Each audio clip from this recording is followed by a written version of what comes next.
Ayun, ayun. Magandang umaga, magandang hapon, magandang gabi sa inyong lahat, mga kababayan. Ang atin pong pag-uusapan ngayon itong hinahanap subalit hindi nakikita. Iyon po. Sino po ba sila at nasaan sila ngayon? Bago po yung lahat, ay shout out muna kay Georgia, kay Dayan, at kay Leo ng Arayat, Cubao.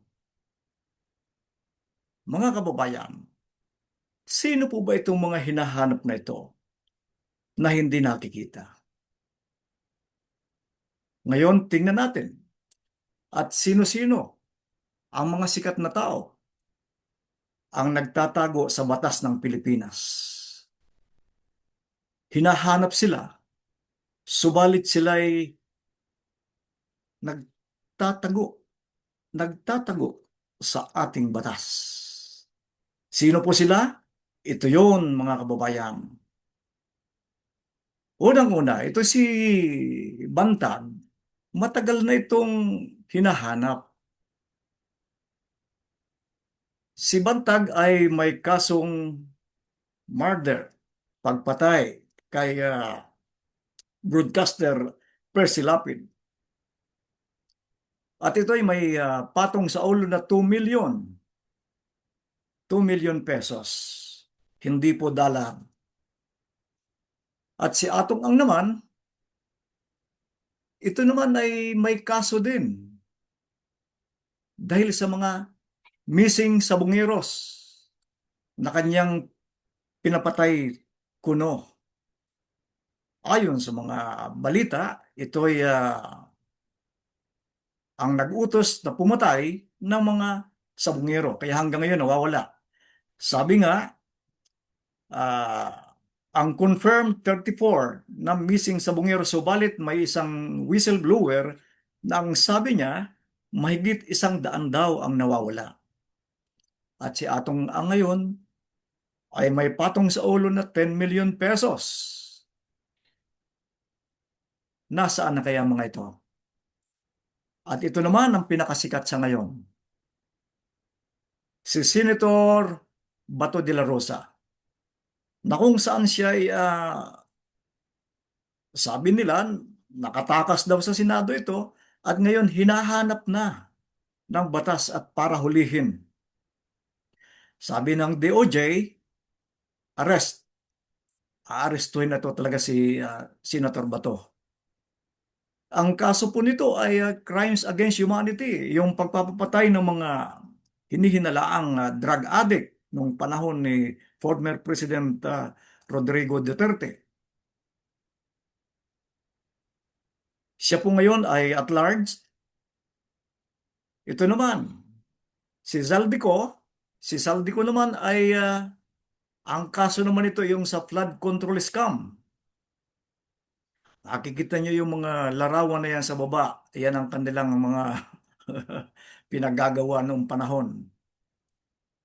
Ayon po sa ulat, ito'y nasa ibang bansa at ito'y malamang nasa France daw or sa ibang parte ng Europa. At ito'y hinahanap, subalit hindi pa rin matagpuan. At ito pa, si Michael Yang, sabi nga na mataan daw ito sa Dubai, sa United Arab Emirates, at doon daw ito nakita. Ang kaso naman ito ay illegal drugs. Actually, kasama pa ito sa Parmali.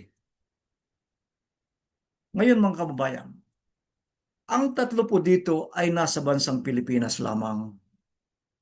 Subalit, hindi sila mahuli-huli. Nasa bakuran na natin ang tatlong ito at yung mga iba pang mga hinahanap ng batas na nasa bansa natin. Tingnan po natin, nasa bakuran natin ang mga itong prominenteng hinahanap ngayon. Subalit, hindi mahanap-hanap, hindi makita. Sabi nga si Bantag, nasa Cordillera raw. At si Atong Aung, hindi malaman kung nasaan, pero nasa bansa daw natin. At si Senator Bato naman ay nasa bansa pa rin daw natin. Pero subalit, nasaan? Ba't hindi ito makita at hindi mahuli? Lalo pa kaya itong mga nasa ibang bansa na wala sa bakuran natin, si Saldico at si Michael Yang, mas lalong hindi ito mahuhuli. Sa kadahilan ng malayo sa atin, ay ito nga lang na nasa ating bansa ay hindi mahuli-huli, lalo pa kaya itong nasa ibang bansa. Di po ba kaya? Ang sabi nga nila, nasaan daw sila?